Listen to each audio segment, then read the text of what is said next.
Hello, this is George Hutton, and you are listening to the Mind Persuasion Podcast. Today we continue our study of weaponized hypnosis. For more information, please visit mindpersuasion.com/weaponized-hypnosis. In today's podcast, we'll be talking about why you should learn weaponized hypnosis. Plenty of people in the world study martial arts of some kind. Some estimates put that number as high as 1 billion. Whether that's accurate isn't that important. What is important is that studying a defensive fighting system is accepted, even admired in most cultures. Even if you never ever wanted to fight or even spar with anybody else, studying martial arts can give you plenty of benefits: improved health, posture, self-confidence, focus, thinking, and many more. A tired line used in many martial arts movies is that the character wants to learn how to fight so they don't have to fight. Paradoxically, the better your skills, the less likely you'll ever need them in an actual confrontation. Let's open up this idea and we'll see that it's not a paradox at all. Non-martial artist. Let's say you haven't studied any martial arts. You don't even like kung fu movies. You're walking down the street and you bump into somebody purely by accident. They were carrying a cup of coffee and some of it spilled on their shirt. Let's say they are slightly taller than you and slightly broader in the shoulders. Their initial response is one of anger, and let's further say that since you feel responsible, your initial and automatic response is one of apologetic guilt. This is where it gets interesting. Humans communicate on many levels. Our words are the most superficial. The energy beneath the words is much more powerful and subtler than most will ever realize. When Coffee Guy responded in anger, that was his go-to response. It was an automatic response not based on any conscious thought. The same kind of response when you are alone and bash your shin on the coffee table. He responded instinctively and in anger. You responded apologetically. His anger is still on, and he might get angrier still at your weak response. This is a little tricky, but it is fairly common.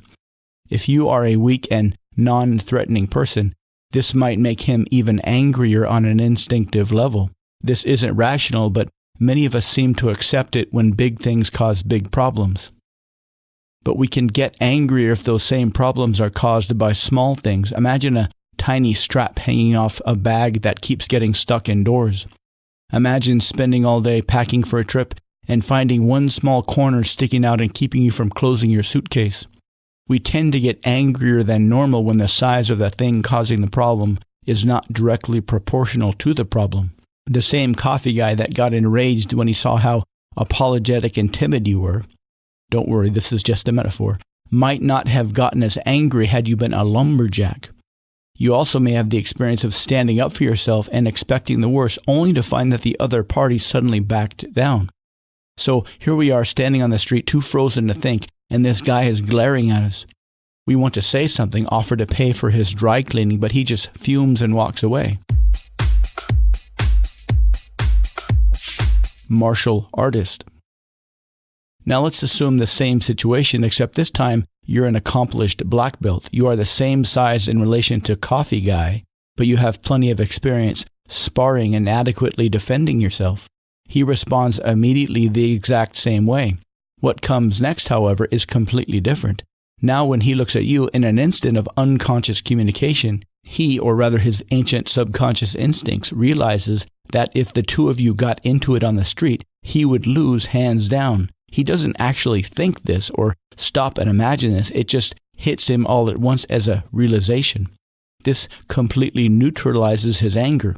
He is still upset that the coffee's on his shirt, but he also realizes he is just as much at fault, perhaps now even more so.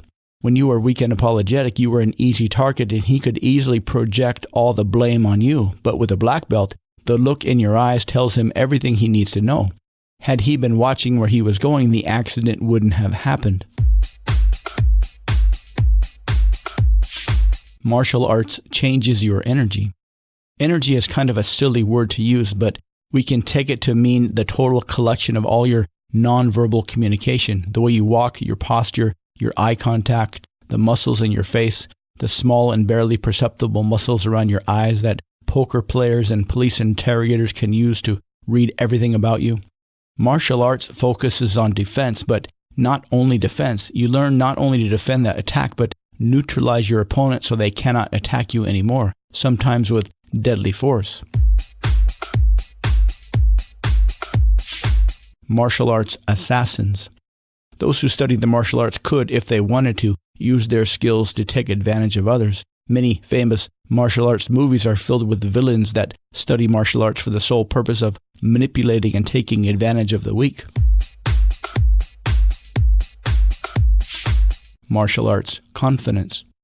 With advanced skills in the martial arts, you would not only be able to project powerful energy, but you would be able to read the energy of others much better. If you are scared, your brain is not nearly as capable as when you are relaxed and confident.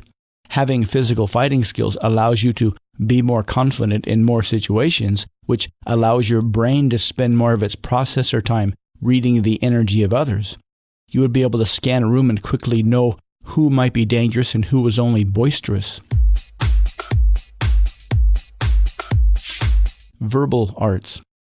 Consider that learning verbal defensive skills is the same. Imagine if you knew deep in your soul that no matter what insult anybody gave you, you could quickly flip it back on them, much like a martial arts move, and leave them stunned. Imagine that you could calmly listen to any belief from any person and then explain to them in calm detail why their belief is utterly ridiculous. This doesn't mean you would ever do this, just like a skilled black belt doesn't go around knocking people out, but just knowing that you could, and even doing so in your imagination while listening to them speak would give you an incredible amount of confidence. Remember our meeting example before. You spoke up giving your boss an idea, your colleague shot you down, and you were unable to respond. Without verbal fighting skills of self-defense, you would have likely gone into fight or flight mode, which meant your brain would have shut down slightly, not allowing you to think of a response. Everybody would listen to them publicly slam you, and then you just sit there. But with the practice skills in this podcast, you will not go into fight or flight mode. This will change your whole nonverbal energy.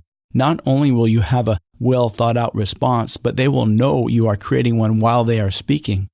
They will be much less confident simply because of your nonverbal communication.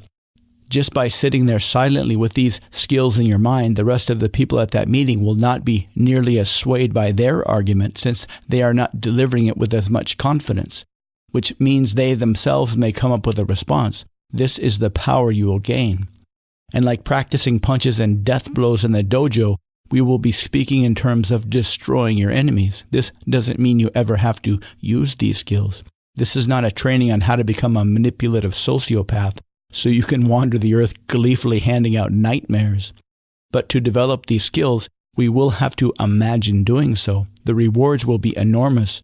Never again will you be at the mercy of others. Never again will you fear talking to any other human. If you are like most people, there are some people that are easy to talk to and some that are difficult.